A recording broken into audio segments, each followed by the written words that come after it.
Hello toi, on se retrouve aujourd'hui dans un tout autre environnement, dans mon salon. Lorsque je t'ai posté le dernier épisode de podcast, j'ai ressenti le besoin de t'emmener avec moi dans mes réflexions bien plus profondes que ce condensé de jus de cerveau que je t'offre à chaque épisode. Alors je te propose des épisodes hors série, comme celui-ci où c'est le premier, où je vais te livrer sans générique, avec très peu de montage, mes ressentis, mes réflexions, mes doutes du moment. Le but, c'est aussi que tu puisses t'identifier si tu traverses des périodes de transition, des périodes de flou, parce qu'on n'est clairement pas les seuls à les vivre, et je trouve qu'il manque de les filmer à l'instant où on les vit. Souvent, c'est des contenus qu'on va retrouver après, a posteriori, une fois qu'on a tiré des conclusions, et on n'en a pas quand c'est au feu et dans ce qu'on ressent en ce moment. Donc écoute, c'est tout le but de cet épisode. Je l'ai pas du tout scripté. Pour la première fois, je l'ai pas du tout scripté. Ça va être très spontané. Je sais pas du tout où ça va me mener. Je sais de quoi je veux parler et je crois que c'est le principal. Donc laisse-moi un commentaire pour me dire qu'est-ce que tu penses de ce format-là. Parce que si ça te plaît, il y aura d'autres hors-série de ce genre. C'est parti. Aujourd'hui, c'était important pour moi de te parler de la phase de flou que je suis en train de vivre, de cette phase où je me sens comme à la croisée des chemins.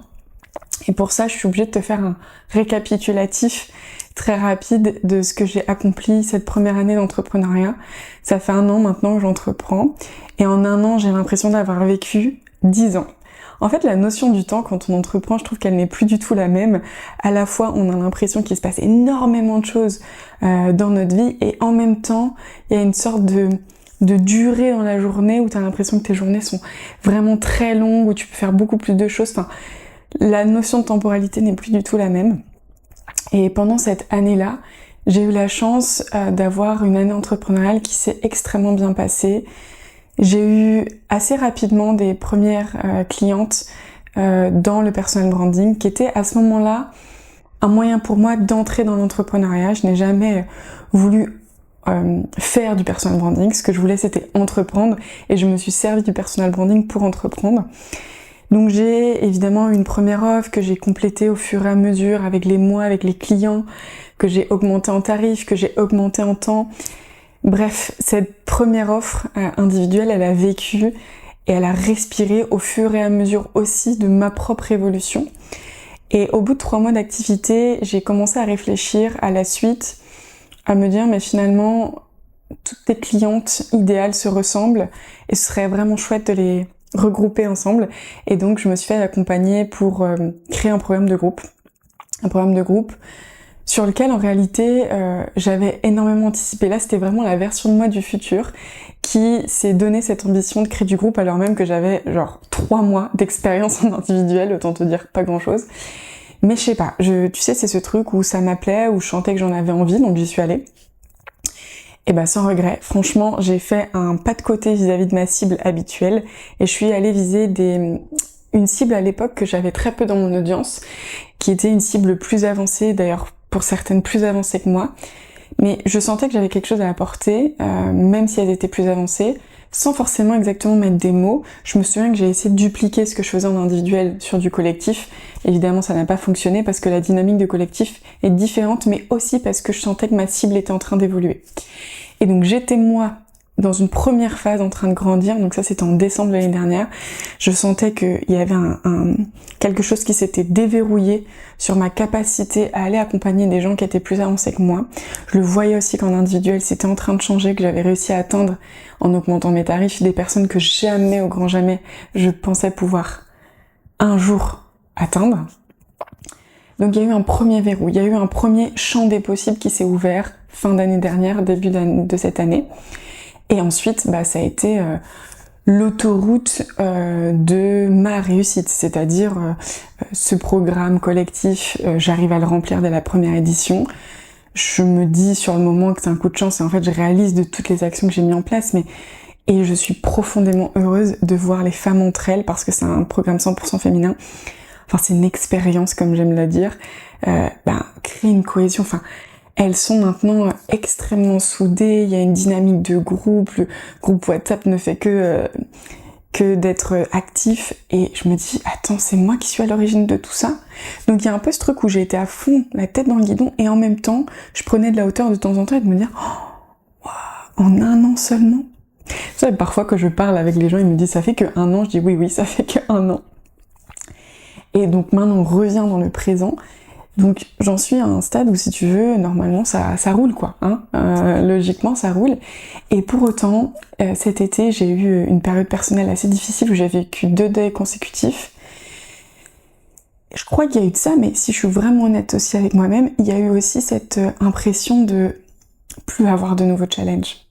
Cette impression que waouh, ok, ça y est déjà je suis arrivée à ce truc où ça roule tout seul, où j'ai des clientes individuelles, où j'ai des clientes en collectif, presque c'est trop beau pour être vrai. Tu vois un peu cette sensation-là?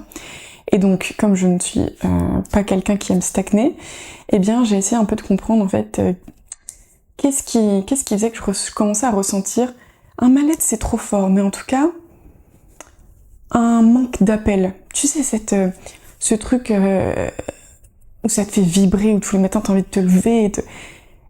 Et je crois qu'il y a eu aussi Instagram qui est venu là-dessus, c'est parce qu'en juin de cette année, j'ai commencé à poster en story sur Instagram, sachant que j'avais développé tout mon business sur LinkedIn, Instagram j'y étais pas. Et le fait de partager mes coulisses en story, aussi simple soit-il, ça m'a donné envie en fait. En fait, je me suis dit, sur LinkedIn, ça reste quand même une image assez professionnelle. Comme je suis quelqu'un qui adore écrire, j'aime bien écrire avec une certaine syntaxe, etc. Mais je sentais que la Charlène un peu plus, un peu plus punchy, un peu plus drôle, un peu plus enjouée, elle transparaissait pas sur LinkedIn. Et puis il me manquait un peu cette idée de carnet de bord. Alors j'avais essayé un peu avec la newsletter, mais sans grande conviction. Je sentais que mes emails étaient en train de virer vers des emails marketing de vente, et c'était pas ce que je voulais. Et en fait, c'était le podcast qui m'appelait. Depuis des mois, il m'appelait, mais j'avais pas l'espace mental pour m'y dédier à 100% avec le lancement de mon programme collectif, avec tout ce qui se passait pour moi cette première année.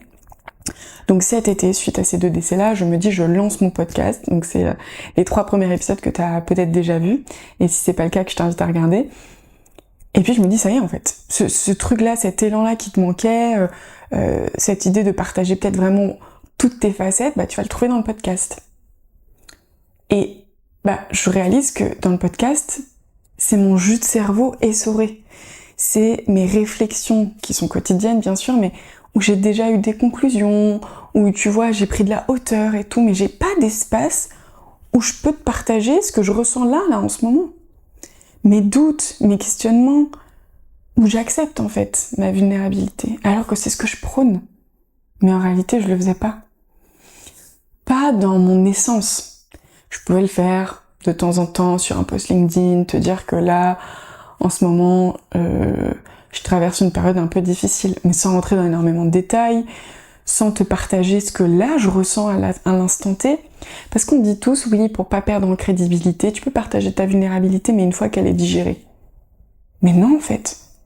La vulnérabilité qui est à fleur de peau, celle qui déstabilise, celle qui paralyse, elle a tout autant de valeur. Est-ce que pour autant elle te décrédibilise? Je crois pas. En tout cas, je prends ce pari-là. Donc l'épisode d'aujourd'hui, c'est pour te partager en fait une phase de flou. Une phase de flou qui vient du fait aussi que je trouve plus le même sens dans le personal branding que j'ai trouvé au début.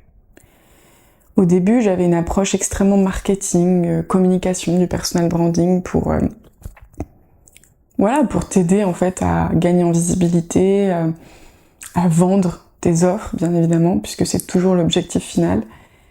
Et au fur et à mesure des accompagnements, je me suis rendu compte que ça, je savais le faire. Je savais te créer une identité visuelle, je savais te faire un brief photo, je savais t'aider sur ton pitch, je savais t'aider sur le lancement de tes médias. Mais ce qui vraiment m'anime, allez, si j'arrête là de faire genre, si j'ai l'impression de parler réellement à une copine, c'est pas ça qui m'anime. Ce qui m'anime vraiment profondément, c'est l'humain. C'est la personne avec qui je suis.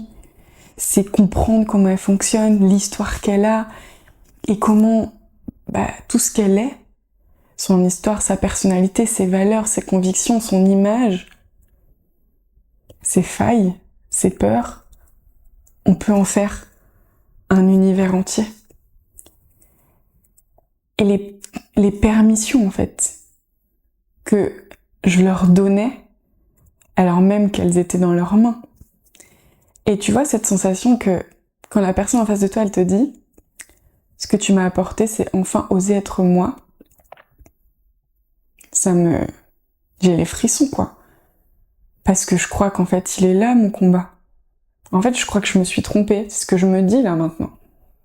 Enfin, pas je me suis trompée, parce que ça m'a permis pendant 1 an de développer mon activité, mais j'ai été happée par cette idée de visibilité, de trouver des clients, etc., etc. Mais là où vraiment je vibre, c'est quand la personne, elle me dit « Je m'accepte dans toutes mes dualités, je m'accepte dans mes paradoxes, mieux que je m'accepte, je les embrasse, je les assume. » Ça, je te jure, c'est tellement puissant. Mais force est de constater que c'est pas avec ça que viennent mes clientes comme demande. Elles repartent avec ça comme bénéfice, en dehors des bénéfices avec lesquels qu'elles espéraient initialement. Mais elles viennent pas, personne n'est venu me voir en me disant « Aide-moi à être pleinement moi-même ». Personne. Donc là, je suis dans une phase où je me dis je peux pas non plus négliger la réalité du marché. Et la réalité du marché aujourd'hui, c'est la suivante. Il y a énormément de prestations de services. Ça émerge, ça grouille de partout. Et les gens cherchent à se démarquer. Ils cherchent à savoir par quels moyens je vais pouvoir sortir du lot. Et donc, quand ils viennent me voir, ils pensent, elles d'ailleurs, pourquoi je dis ils, c'est que des femmes quasiment, elles pensent que ça va être à travers la partie plutôt technique. J'entends par là la ligne éditoriale, l'identité visuelle, bref, tout ce que je t'ai cité avant, quoi. Et je le vois avec mes clientes. Il y en a, elles ont tout. Hein. Tout est aligné. Hein. Elles ont une super ligne édito, une super identité visuelle, un shooting pro qui date d'il y a pas très longtemps, un podcast ou newsletter qui fonctionne. Mais ça suffit pas. En fait, elles incarnent pas ça. Elles incarnent pas la femme à laquelle elles aspirent être. Elles incarnent pas, en fait, elles sont dans le day-to-day, dans « ok, j'ai des clientes, c'est trop bien ». Et en fait, le business s'arrête au point d'avoir des clientes. Ah oui, tiens, d'ailleurs, ça me fait penser. Peut-être que c'est là où on se trompe dans la définition du business. En tout cas, où je me suis trompée. C'est l'idée que finalement, le business se résume à avoir des clients. Je crois que ma définition est en train de vraiment changer. Le business, c'est en fait... Enfin, le business, quand c'est le tien, je veux dire, à quel point je crois personnellement. En fait, c'est ça, c'est une croissance personnelle continue. Et en fait, c'est ça qui m'anime. Mais je me dis, qui va... Enfin, tu vois, j'arrive pas... Il y a toujours une petite voix qui me dit, mais qui va acheter pour croître personnellement ? Tu vois, et là, je crains, si je pars dans ce biais-là, dans ce positionnement-là, d'être rattachée au coaching mindset. Et c'est pas ma formation, et c'est pas non plus ce à quoi j'ai envie d'être rattachée. Il y a des gens qui le font très bien. Alors c'est quoi ? Tu vois, je me pose la question, c'est quoi mon positionnement, quoi ? Parce que je me dis que je suis pas très éloignée quand même du personal branding, mais c'est une autre définition. C'est une définition beaucoup plus identitaire. Finalement, je t'accompagne à oser être toi. Mais c'est puissant, bien sûr que c'est puissant, mais sur le papier, c'est boring, non ? Je sais pas, tu me diras ce que t'en penses, mais je me dis que je trouve que c'est un peu boring, c'est un petit peu plate, tu vois, genre, ça manque de relief, c'est très dev perso. En fait, j'arrive pas à me situer. Je sais plus si je dois être dans le marketing, dans le dev perso, dans le mindset, J'ai la sensation d'être un mix de tout, comme d'hab. Comme d'hab. Purée, genre, le côté pluriel, c'est dans mon caractère, mais même dans le business, je suis encore dans cette croisée des chemins, quoi. Voilà, en tout cas, sur la partie positionnement, les questions que je me pose en ce moment, c'est celle-là, pardon. Évidemment, en sous-marin, j'ai créé une autre offre de fidélisation pour mes clientes actuelles et mes clientes passées, pour continuer à avoir ce cercle de croissance. Parce qu'en fait, c'est ça. J'essaie de trouver un fil rouge. Un fil rouge, je crois que mon fil rouge, j'ai cru à un moment donné que c'était de t'aider à te considérer comme assez. Tu es assez, et ça sert à rien de courir après plein d'autres trucs, tu es juste assez suffisante pour briller, rayonner, fédérer, inspirer, attirer à toi. Ça a été ça mon fil rouge pendant 1 an. Et maintenant que je suis là-dedans, moi-même je me dis, en réalité je me suis pas montrée à 100%, tu vois. Et maintenant j'ai peur d'être trop. Je te jure, maintenant que j'avais la crainte de pas être assez, maintenant j'ai la crainte d'être trop. Parce que quand je m'écoute, là je fais plus de slam, je fais des billets d'humeur, un peu de philo de comptoir quoi. Pourquoi pas je fais de la danse, je te montre mes dessins, je fais de la conférence. Tu vois, je donne une autre dimension quoi. Mais maintenant, j'ai cette crainte opposée qui est la peur d'être too much. J'en ai parlé avec ma coach cette semaine, mardi, et je lui disais tout ce que je te dis là, mais en version plus condensée, parce qu'elle m'a suivie au fur et à mesure. Et elle me dit, tu veux faire quoi plus tard, c'est quoi en fait ta vision? Et je lui dis mes figures d'inspiration. Je lui dis Brené Brown, je lui dis Simon Sinek, je lui dis Mel Robbins, je lui dis Beyoncé, je lui dis Marie Forleo. Je lui dis ces figures incontournables. Elle me dit, c'est drôle, hein, parce que toutes ces personnes-là, elles ont énormément d'ampleur. Et moi, tu vois, je lui dis, oui, pour moi c'était comme logique. Elle me dit, Et donc tu ne penses pas que toi tu aspires à cette même ampleur? Et là je la regarde avec un sourire un peu gêné, quoi. Et je dis, si, mais quoi? Je dis, mais elle me dit, c'est inévitable, Charlène. Je me souviens, elle me dit, c'est inévitable, Charlène, avec son accent québécois. Et je lui dis, comment ça, c'est inévitable? Elle me dit, ton ego, j'ai adoré cette phrase, ton ego essaiera toujours que tu restes petite. Ton âme, elle te voit déjà grande. If you can dream it, you can do it. Et je lui dis, mais Céline, si moi je m'écoute, je suis une future star. Mais pas une star au sens, je fais des concerts partout dans le monde, tout ça, je m'en fous, tu vois. Mais genre, j'ai de l'ampleur, quoi. Mon nom est populaire. Bien sûr. On aurait dit que ça l'étonnait pas. Alors que moi, c'est une histoire que je me raconte dans mon fort intérieur, mais que je dis à personne. Et elle me dit, et donc là, qu'est-ce qui t'en empêche? Qu'est-ce qui t'empêche déjà d'incarner cette posture-là? Et là, tous les verrous que j'avais pensé avoir fait sauter, en fait, ils étaient encore verrouillés. C'était le step du dessus, mais ils sont encore verrouillés, mes verrous. C'est l'humilité. C'est là, tu vois, quand je me filme comme ça, je m'imagine parler à une amie, ça va, mais je sais quand je vais publier cette vidéo, ça va être un vrai stretch, parce que là, je le rends public, cette volonté-là. Et que j'ai forcément cette peur de, mais pour qui elle se prend, elle ça fait 1 an d'entrepreneuriat et elle aspire déjà à ça, mais redescends ma belle, hein. Ça pollue mon esprit. La prétention, le manque d'humilité, le manque de modestie est partout, et c'est ça qui fait ma nébuleuse, c'est que je sais où je m'en vais, mais c'est tellement imprégné de croyances et de conditionnements que j'ai du mal encore à l'assumer. Et c'est pourtant précisément ce que je dis à mes clientes. Et c'est là où je sens qu'il y a un stretch à faire. C'est que je sens que je suis à un point de bascule. Je sens que il y a eu une identité pour cette première année et elle m'a permis aujourd'hui d'éclore vers une deuxième année. Et tu vois, c'est tout bête, mais je vois les changements. Là, je suis allée me commander une nouvelle paire de lunettes, par exemple. J'ai envie de me couper les cheveux. Je vais changer mon téléphone. Il y a eu quoi d'autre que j'ai actionné comme changement dans mes relations aussi, c'est en train d'évoluer. Je sens en fait une phase de transition. Je sens que je suis à l'aube d'un autre chapitre, mais pour l'instant, je sais pas de quoi il est fait. Là, j'ai pris rendez-vous pour me renseigner, pour me faire accompagner pour créer des conférences. Mais intérieurement, je suis comme ça. Hein. Intérieurement, j'ai la vision, j'ai tout ce que tu veux, mais j'ai la trouille. La réalité, c'est que j'ai la trouille. Pareil sur Instagram. Ah, il est beau, hein, mon feed, hein, j'ai 6 posts. Super. Mais Qu'est-ce qui fait que je publie pas autant que j'aimerais? C'est que, au fond, je crois que j'ai peut-être peur de réussir, quoi. Parce qu'imagine, en fait, j'en parlais d'ailleurs dans mon dernier épisode. Si je réussis, je deviens qui? Elle est là, la vraie question.